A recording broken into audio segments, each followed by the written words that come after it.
Dear students, this is second video of fiber optics. In this video, we will understand how light propagate in fiber, and also we will derive the formula of numerical aperture, acceptance angle and fractional refractive indices change. Let us consider the light propagate in an optical fiber. Suppose this is starting end of the optical fiber and the end at which the light enters inside the optical fiber, that is known as launching end, and this is incident ray,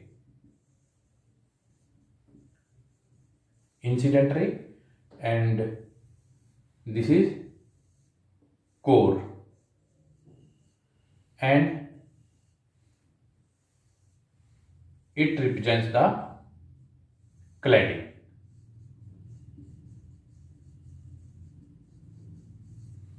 And refractive index of core material is N1 and refractive index of cladding material is N2, and outer medium N0. Refractive index of outer medium is N0, and this is incident ray, incident at an angle of theta I.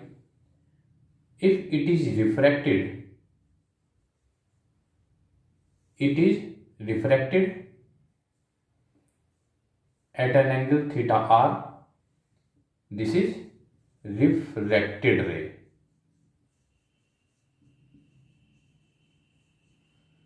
And at this point, it is totally internally reflected.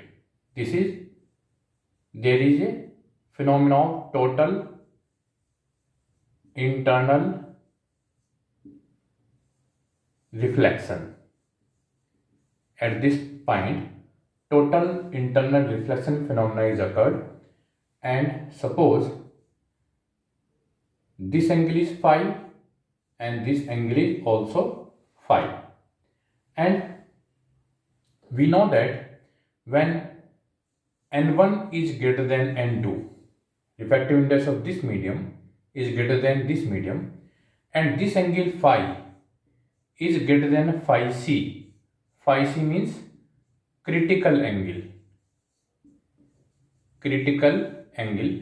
It means when refractive index of this medium is greater than refractive index of this medium and this angle is greater than critical angle, then total internal reflection phenomena is occurred. These are the two conditions of total internal reflection.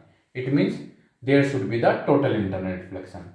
And if we apply Snell's law at this point, now sine theta I upon sine theta r equal to n1 upon n0. Sine theta I upon sine theta r should be equal to n1 upon n0. And we know that in this, suppose this point O, this is A point and this is B point. In triangle OBA, in triangle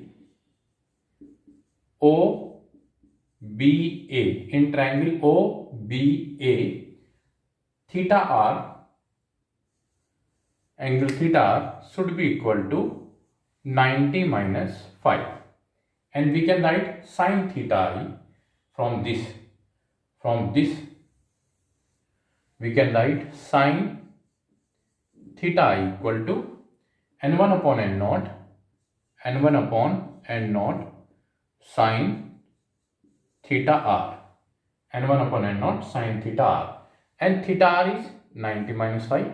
It means we can write sine theta I equal to n1 upon n0 sine 90 minus 5, and we can write sine 90 minus 5 means cos phi. It means it becomes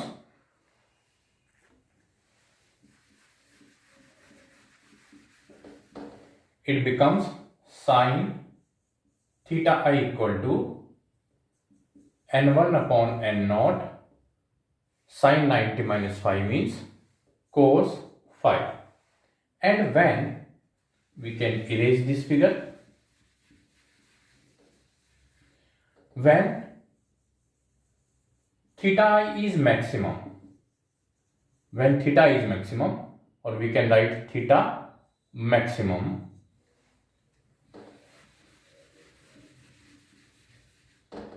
phi becomes equal to phi c. When angle of incidence theta I is maximum, then phi should be equal to phi c. It means we can write sine theta maximum equal to n1 upon n naught cos phi c. We can replace this phi by phi c when theta I becomes theta maximum, or we can also write sine theta m equal to n1 upon n naught cos phi c. And we know that sine phi c equal to n2 upon n1. This is the point total internal reflection, and refractive index of this medium is n2 and refractive index of this medium is n1. So sine phi c should be equal to n2 upon n1, and we require cos phi c. It means cos phi c should be equal to under root 1 minus sine square phi c, or we can say under root 1 minus sine square phi c means n2 square upon n1 square, and it becomes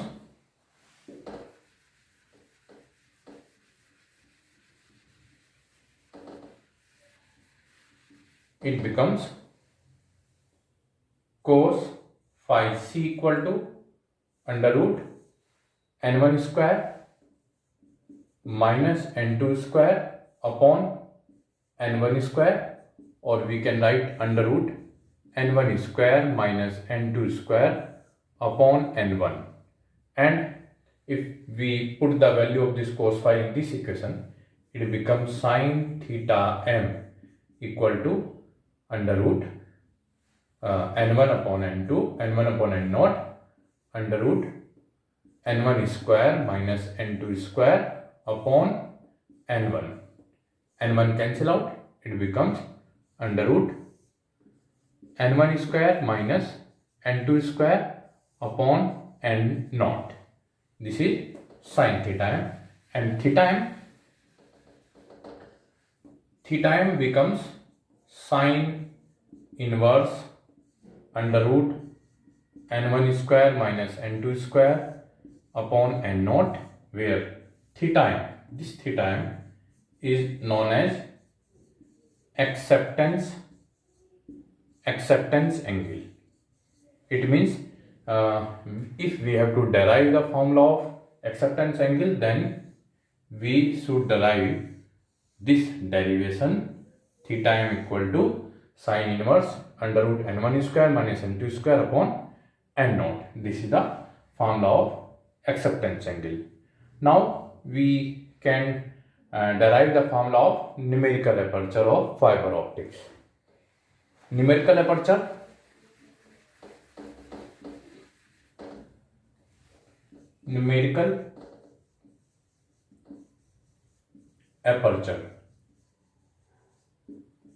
NA. Sine of acceptance angle is equal to the numerical aperture in fiber optics. It means numerical aperture is equal to sine of acceptance angle, or we can say sine theta m, and we know that theta m is sine inverse under root n1 square minus n2 square upon n naught. It means numerical aperture becomes NA becomes sine theta m means under root sine inverse under root n1 square minus n2 square upon n naught, or numerical aperture is under root n1 square minus n2 square upon n naught. This is the formula of numerical aperture, where n1 represents the refractive index of core medium, n2 refractive index of cladding medium, and n naught refractive index of outer medium of the fiber. And if we consider that in outer medium there is air, or we can consider the refractive index of outer medium is 1, then numerical aperture, formula of numerical aperture becomes n a is equal to, if it is 1, then this is under root n1 square minus n2 square. This is the formula of numerical aperture. And now we have to derive the formula of refractive fractional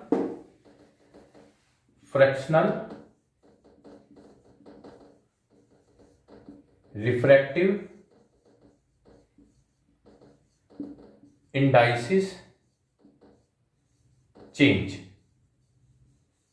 Fractional refractive indices change, and it is represented by delta, and delta is ratio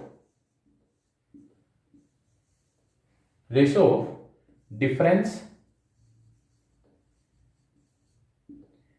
in refractive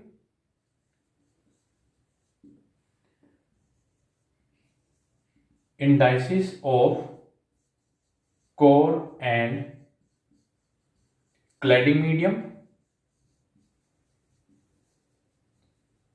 and refractive index of core medium. It means it is ratio of difference of refractive index of core and cladding medium and upon refractive index of core medium. And we know that refractive index of core medium is n1 and refractive index of cladding medium is n2. It means difference is n1 minus n2 upon refractive index of core. Core means n1. It means delta should be equal to n1 minus n2 upon n1. This is the formula of refractive index change. Now we want to derive the relation between refractive index change and numerical aperture. We want to find out the relation between delta and numerical aperture. And we know that numerical aperture is under root n1 square minus n2 square. First we calculate n1 square minus n2 square. We can write n1 square minus n2 square n1 plus n2 into n1 minus n2. And first divide this n1 plus n2 by 2 and multiply by 2, and in this term divide n1 minus n2 by n1 and multiply by n1. Divide this term by 2 and multiply by 2. Divide this term by n1 and multiply by n1. And we know that the value of refractive indices of core and cladding are nearly equal to each other. It means if we want to find out the average of both refractive indices, it means n1 plus n2 upon 2 is nearly equal to n1 or n2. If we take average of both refractive indices, then it should be equal to n1 or n2, as we know that n1 is very nearly equal to n2. If n1 is 1.548, then value of n2 may be 1.547. These are very nearly equal to each other. And n1 minus n2 upon n1 represents the value, represents the delta. It means it becomes n1 minus n2 square n1 square minus n2 square becomes twice, it becomes n1, it becomes delta, and it is n1. It becomes n1, average of refractive indices, maybe n1, maybe n2. n1 minus n2 upon n1 is delta, and it is n1, or we can write twice n1 square delta. n1 square minus n2 square should be equal to twice n1 square delta, and we know that numerical aperture is equal to under root n1 square minus n2 square, and it should be twice n1 square delta, or we can write numerical aperture is n1 under root 2 delta. This is the relation between numerical aperture and fractional refractive indices change. So dear students, this video depends upon the concept of fiber optics, and fiber is very useful in telecommunication system. Thank you.